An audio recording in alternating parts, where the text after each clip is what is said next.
बच्चों बच्चों हम कर रहे हैं रूप प्रक्रिया का स्वरूप एवं शाखाएं। और पिछली कक्षा में हमने किया था रूप क्या होते हैं, और इसका स्वरूप क्या होता है। इसकी शाखाओं के बारे में हमने डिस्कस किया था, इसकी शाखाएं कौन कौन सी हैं, और हमने इसकी शाखाओं के दौरान हम रूप शाखा का अध्ययन हम कर रहे हैं। और हमने किया था अब तक रूप के दो भेद होते हैं, एक तो शब्द और एक पद। ठीक है, तो शब्द के ऊपर हमने पिछली वीडियो में चर्चा की थी।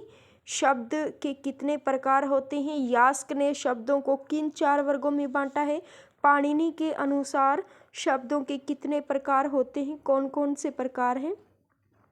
और फिर इसके पश्चात उद्भव के आधार पर या इतिहास भी, या हम कह सकते हैं स्रोत के आधार पर शब्दों के कितने भेद माने गए हैं, और व्युत्पत्ति के आधार पर, इसके पश्चात अर्थ के आधार पर, रूपांतर के आधार पर। ठीक है, इस प्रकार हम शब्द के ऊपर हम चर्चा कर चुके हैं। आज हम पद के बारे में हम पढ़ेंगे। वैसे हम पद अथवा रूप के बारे में हम पढ़ भी चुके हैं, और इस चीज़ को एक बारी फिर हम दोबारा करेंगे। अब ये एक एग्जाम्पल है, आशा ने वीणा वादन से श्रोताओं को मुग्ध कर दिया। इस उदाहरण के अंतर्गत जो शब्द दिए हैं, आशा है, वीणा वादन है, श्रोताओं मुग्ध और कर दिया। ठीक है, जो ये शब्द हैं बच्चों, ये अर्थ तत्व का द्योतक है, यानी कि ये शब्दकोशीय अर्थ, हम इसको हम कह सकते हैं शब्दकोशीय शब्द है ये। ठीक है, डिक्शनरी वर्ड हम इसको कह सकते हैं। डिक्शनरी में इनका आपको ये शब्द आपको मिल जाएंगे। ठीक है, इनका निश्चित अर्थ होता है, निश्चित इनका वाक् प्रतीक होता है। ठीक है, लेकिन जो ये शब्द हैं, जैसे आशा ने, ठीक है, जैसे ने है या से है, और श्रोताओं में जो मूल शब्द अगर हम देखेंगे, इसमें श्रोता है और प्लस में ओ प्रत्यय इसमें लगाया गया है, बहुवाचक जो बहुवचन का जो द्योतक है ओ प्रत्यय। ठीक है, इस प्रकार जो इनको हम क्या बोलेंगे, जो ने है, से है, को है, ओ है, हम पिछली वीडियो में चर्चा कर चुके हैं कि इनको संबंध तत्व कहा जाता है। संबंध तत्व कहा जाता है, यानी कि जब अर्थ तत्व के साथ संबंध तत्व का जो संयोग होता है, इसका मेल होता है, उसी को हम क्या कहते हैं, उसी को हम पद या रूप कहते हैं। ठीक है, अब हम बात करेंगे इन संबंध तत्वों के बारे में कि ये संबंध तत्व क्या होते हैं। इनके बारे में हम वैसे चर्चा कर चुके हैं। संबंध तत्व वो शब्दांश है जो अर्थ तत्व के साथ मिलकर के एक सार्थक जो है रूप प्रदान करते हैं वाक्य को। ठीक है, इसकी सार्थकता को और ज़्यादा बढ़ा देते हैं। ये संगठन, वाक्य संगठन में एक महत्वपूर्ण भूमिका निभाते हैं। ठीक है, ये इनकी विशेषताएं हैं। ऐसे शब्दांशों को हम क्या कहते हैं, संबंध तत्व कहते हैं। ठीक है, तो इस प्रकार अब इन संबंध तत्वों को ये कितने प्रकार के होते हैं, इनके प्रकार देखने के 2 आधार हैं। 2 आधार कौन से हैं, प्रयोग के आधार पर और संरचना के आधार पर। संरचना की अगर हम बात करें, जिसको हम बनावट भी हम कह सकते हैं, बनावट, संरचना के आधार पर 2 प्रकार के संबंध तत्व होते हैं। पहला होता है अर्थ तत्व से पृथक सत्ता रखने वाले। अब वो अर्थ तत्व से पृथक सत्ता कैसे, जैसे हम देखते हैं ऊपर जो ये वाक्य दिया है, इसमें जो ने है और से है ये क्या है और ये को है, ये वो संबंध तत्व हैं जो अर्थ तत्व से भिन्न हमें वाक्य में दिखाई दे रहे हैं। इसके साथ बंधे हुए नहीं हैं, ये अलग है, अर्थ तत्वों से अलग हमें पृथक अलग दिखाई दे रहे हैं। ठीक है, जो ये ऊपर जो वाक्य दिया है, आशा ने वीणा वादन से श्रोताओं को मुग्ध कर दिया, इसमें ने है और से है और को, ये क्या है, ये हमें अलग ही दिखाई दे रहे हैं, पृथक ही दिखाई दे रहे हैं अर्थ तत्वों से। ये क्या है, इनको हम बोलेंगे अर्थ तत्व से पृथक सत्ता रखने वाले संबंध तत्व। और दूसरा है अर्थ तत्व के साथ संयुक्त, यानी कि इसके साथ जुड़े हुए ऐसे संबंध तत्व जो अर्थ तत्व के साथ जुड़े हुए हैं। इसी उदाहरण में अगर हम देखें, शब्द है श्रोताओं, श्रोताओं में अगर मूल शब्द देखें श्रोता है, प्लस में ओ जो है ये एक प्रत्यय के रूप में हम इसको कह सकते हैं, बहुवाचक बनाने के लिए, बहुवचन बनाने के लिए इस शब्द को ये जोड़ा गया है। ठीक है, और ये मिलकर एक ही शब्द बना दिया श्रोताओं। तो इस प्रकार जो ओ जो है ये इस शब्द में मिला हुआ है, इसमें जोड़ दिया गया है, इसको संयुक्त करके लिखा गया है। इसलिए ऐसे तत्वों को जो अर्थ तत्व के साथ जोड़कर लिखे जाते हैं उन्हें क्या कहते हैं, संयुक्त रहने वाले अर्थ तत्व। अब हम बात करते हैं ये वाला, यानी प्रयोग के आधार पर संबंध तत्व कितने प्रकार के होते हैं, 7 प्रकार के होते हैं, जिनमें शून्य संबंध तत्व, स्वतंत्र शब्दीय संबंध तत्व, पदक्रमीय संबंध तत्व, ध्वनि परिवर्तनीय संबंध तत्व, आवृत्ति मूलक और द्विरुक्ति मूलक संबंध तत्व और आगमात्मक संबंध तत्व। अब ये होते क्या हैं, आइए इनको एक एक करके हम देखते हैं। सबसे पहले शून्य संबंध तत्व के बारे में हम देखते हैं। शून्य संबंध तत्व क्या होते हैं, जहां वाक्य में पद प्रत्यय रूप से विभक्ति या प्रत्यय से मुक्त हो। ठीक है, उनको हम शून्य संबंध तत्व कहते हैं।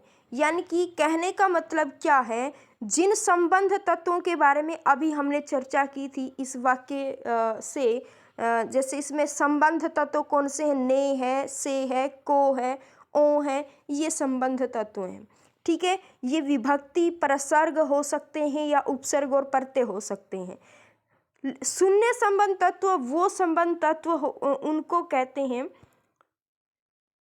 जो विभक्ति या प्रत्यय से मुक्त हो, जहाँ पर उनको हम शून्य संबंध तत्व कहते हैं। अब जैसे एक शब्द है, जैसे घर है, ठीक है, लड़का है, इसको हम क्या बोलेंगे, ये शून्य संबंध तत्व हैं। ये सिर्फ और सिर्फ अर्थ तत्व हैं, इनके साथ किसी भी प्रकार का संबंध तत्व जुड़ा हुआ नहीं है। जिस वाक्य में सिर्फ कोशीय शब्द हो, सिर्फ अर्थ तत्व से बना हुआ हो, तो वहाँ पर हम कहेंगे कि शून्य संबंध तत्व है। कि संबंध तत्व जहाँ पर नहीं हो, आप यही समझ लीजिए, इसका मतलब वहाँ पर शून्य, हम बोलेंगे कि शून्य संबंध तत्व है इस वाक्य में। ठीक है, बिल्कुल आसान है। इसके पश्चात है स्वतंत्र शब्दीय संबंध तत्व। ऐसे तत्व, ऐसे संबंध तत्व जो कि स्वतंत्र रूप से जो आते हैं वाक्य में, जैसे शब्द है यद्यपि, तथापि, लेकिन, जिनको हम समुच्चय बोधक भी कह सकते हैं, परंतु, किंतु। ठीक है, इस प्रकार के जो आते हैं शब्द, वो स्वतंत्र भूमिका निभाते हैं संबंध तत्व की। वो ना किसी के साथ जुड़े हुए होते हैं, ना किसी के साथ वो संयुक्त होते हैं, वो अलग से ही होते हैं। तो हम उनको कहते हैं स्वतंत्र संबंध तत्व, जो स्वतंत्र भूमिका निभाते हैं अपनी, ठीक है, उनको हम स्वतंत्र शब्दीय संबंध तत्व कहते हैं। तीसरा है पद क्रमीय संबंध तत्व, यानी कि हमने पद क्रम, इसमें टर्म है, उसको हम ध्यान से देखना है। पद क्रम का मतलब क्या होता है? सभी भाषाओं में जो वाक्य संरचना होती है, वाक्य में जो पद होते हैं उनका क्रम निश्चित होता है, ठीक है, उनका क्रम क्या होता है? निश्चित होता है। उदाहरण के तौर पर हम समझेंगे, जैसे मैंने एक वाक्य लिखा, मुख चंद्रमा के समान है, मुख चंद्रमा के समान है, ठीक है, ये वाक्य लिखा। बच्चों, इस वाक्य में मुख चंद्रमा, इसमें क्या संबंध है इन दो शब्दों में? पहला जो पद है मुख, ये क्या है? यह उपमेय है, उपमेय, और उसके पश्चात चंद्रमा क्या है? उपमान। यानी कि क्रम क्या होता है? उपमेय पहले आएगा, प्रथम उपमेय, और उसके पश्चात उपमान का क्रम निश्चित होता है। अगर हम इन दोनों का क्रम बदल दें तो इसका जो अर्थ है वो भी बदल जाएगा, उसमें भी परिवर्तन हो जाएगा, ठीक है। इसलिए इसका भी अपना विशेष महत्व है। अगर हम चंद्रमा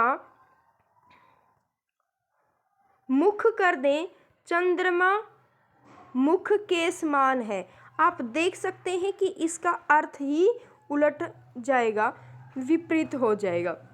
इस प्रकार पदक्रमीय संबंध तत्व का मतलब क्या है कि वाक्य की संरचना में पदों का क्रम निश्चित होता है, ठीक है। सबसे पहले क्या आता है? उपमेय आता है, उसके पश्चात उपमान लिखा जाता है, और तब जा कर के सब कुछ सही होता है, ठीक है। इसके पश्चात चौथा है जो हमारा, वो है ध्वनि परिवर्तनीय संबंध तत्व।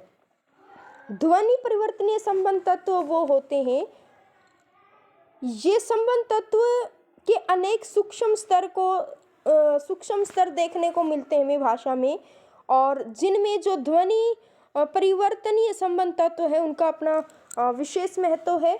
और इनसे ध्वनि परिवर्तनीय जो संबंध तत्व हैं, इनसे भी परिवर्तन आता है अर्थ में, ठीक है। जैसे हमने शब्द है नाना, नाना शब्द है, ठीक है। यहाँ पर ध्वनि देखो, ना से हमने बनाया नाना नानी, ठीक है। ऐसे ही हमने चाचा शब्द से ध्वनि परिवर्तन कर दिया, यानी कि आ की जगह हमने क्या कर दिया? ई कर दी। चाची, ध्वनि परिवर्तन कर दिया, नया शब्द बन गया।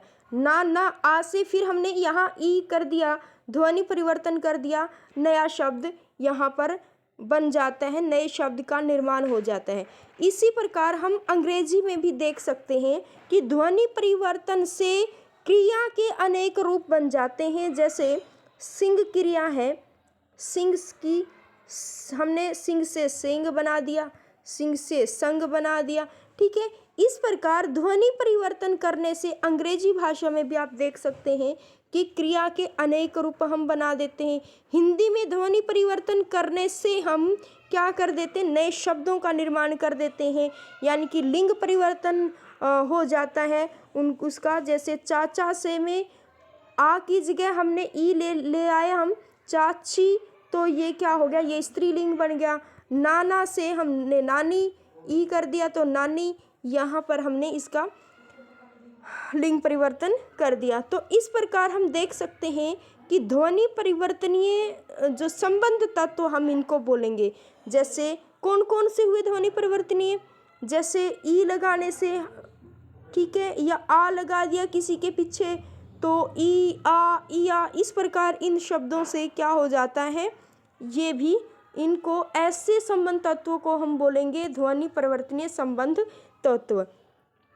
कुछ ऐसे संबंध तत्व होते हैं जो आवृत्ति मूलक, जिनको हम कहते हैं आवृत्ति मूलक संबंध तत्व। ये बार बार आवृत्ति होती है, बार बार किसी आवृत्ति दोहराव, जिसको हम कह सकते हैं दोहराव करके, शब्दों का दोहराव करके कैसे करने वाले भी कुछ संबंध तत्व होते हैं।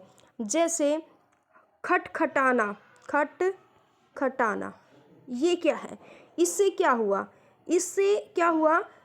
खट की जो है दोबारा फिर हमने आवृत्ति कर दी इस शब्द की, दोबारा फिर शब्द की आवृत्ति की, खट खट, तो इससे बन गया खटखटाना। ठीक है। ऐसे ही फड़फड़ाना, फड़फड़ाना। ठीक है। कुछ कहने का मतलब ये है कि कुछ ऐसे भी संबंध तत्व होते हैं जो किसी आवृत्ति का द्योतक होते हैं, आवृत्ति का प्रतीक होते हैं। उनका भी हमारे हम कह सकते हैं वाक्य संगठन में, वाक्य निर्माण में उन संबंध तत्वों का भी प्रयोग होता है। इसके पश्चात है द्विउक्ति मूलक संबंध तत्व। ठीक है। द्वि का मतलब दो, उक्ति का मतलब कहना, दो बारी हम कहते हैं। ठीक है। ऐसे कौन कौन से हैं संबंध तत्व? वो भी संबंध तत्व की श्रेणी में आते हैं। जैसे हम कहते हैं कि घर घर की कहानी है, घर घर मतलब प्रत्येक घर, हम बोलेंगे घर घर की कहानी है। ठीक है। ऐसे ही हाथ हाथ बिक गए, हाथों हाथ बिक गई कोई भी चीज़। ठीक है। ऐसे ही और भी हम इसमें ले सकते हैं। तो ये जो है घर घर, हाथ हाथ, द्वार द्वार, ये क्या है? ये है द्विउक्ति मूलक संबंध तत्व। ये वो संबंध तत्व हैं जो दो बार बोले जाते हैं। ठीक है। इनका भी वाक्य में प्रयोग बहुतायत आपको देखने में मिल सकता है। सातवां है वो है आगमात्मक संबंध तत्व। आगमात्मक संबंध तत्व वो होते हैं जो संबंध तत्व बाहर से आकर शब्दों और धातुओं के आदि में यानी कि शुरू में मिल जाते हैं, कुछ मध्य में मिल जाते हैं और कुछ अंत में मिलते हैं। ठीक है। ऐसे संबंध तत्वों को हम क्या बोलते हैं? आगमतक संबंध तत्व। जैसे हम कौन कौन से होते हैं ये संबंध तत्व होते हैं? जैसे हम इनको बोलेंगे उपसर्ग। उपसर्ग क्या होते हैं? वो किसी शब्द के शुरू में लग करके और उसका शुरू में लगते हैं ये। जैसे हम कहेंगे उपहार, उपहार। ऐसे प्रहार। ठीक है। ऐसे संयोग, वियोग। ठीक है। ये क्या है? उप, प्र, सम, वि, ये क्या है? ये वो संबंध तत्व हैं जो किसी शब्द के शुरू में लग करके क्या करते हैं? शुरू में लगते हैं और वो एक अर्थ परिवर्तन करते हैं। नए नए जो शब्दों का निर्माण होता है इनसे। ठीक है। तो ये भी क्या है? कहने का मतलब क्या है कि जो उपसर्ग जो है वो क्या है? वो भी एक प्रकार के संबंध तत्व हैं। और वो कौन से संबंध तत्व हैं? उनको हम आगमात्मक संबंध तत्व हम उनको कहेंगे। ऐसे ही इनका आगम होता है। ये आगमात्मक क्यों कहते हैं? क्योंकि इनका आगम होता है। ठीक है। ऐसे ही हम कह सकते हैं अंत में जो लगते हैं उनको हम क्या बोलेंगे? प्रत्यय। प्रत्यय, ऐसे प्रत्यय भी काम करते हैं। जैसे लड़का, इसमें ई जोड़ दिया, लड़की बन गया। इसमें ओ जोड़ दिया, लड़कों बन गया। ठीक है। तो ये क्या है, ये इनको हम बोलेंगे, इनको भी हम आगमनात्मक संबंध तत्व इनको हम कहेंगे। ये अंत में आकर के शब्द परिवर्तन करते हैं, अंत में जो जुड़ते हैं, संबंध अर्थ तत्व के अंत में जुड़ते हैं। ये ऐसे ही कुछ वो हैं जो अर्थ तत्व के मध्य में जुड़ते हैं, जैसे लिखना क्रिया है और इसके बीच में देखना क्या जुड़ेगा, लिखवाना। ये जो वा है ये इसके बीच में जुड़ा है, बिकना, बिकवाना, बिकवाना, ठीक है, धुलवाना, कहलवाना। तो कुछ ऐसे जो ये लिखवाना, वा वा वा, जो ये बीच में जो जुड़े हैं इनको हम क्या कहते हैं, इनको हम मध्य सर्ग कहते हैं और ये संबंध तत्व ही हैं ये भी, ठीक है। तो इस प्रकार हम देख सकते हैं कि जो आगमनात्मक जो संबंध तत्व हैं वो 3 प्रकार के होते हैं। पूर्व में जुड़ते हैं, उपसर्ग होते हैं जो मध्य में जुड़ते हैं, और जो अंत में जुड़ते हैं जिनको हम प्रत्यय कहते हैं, ठीक है।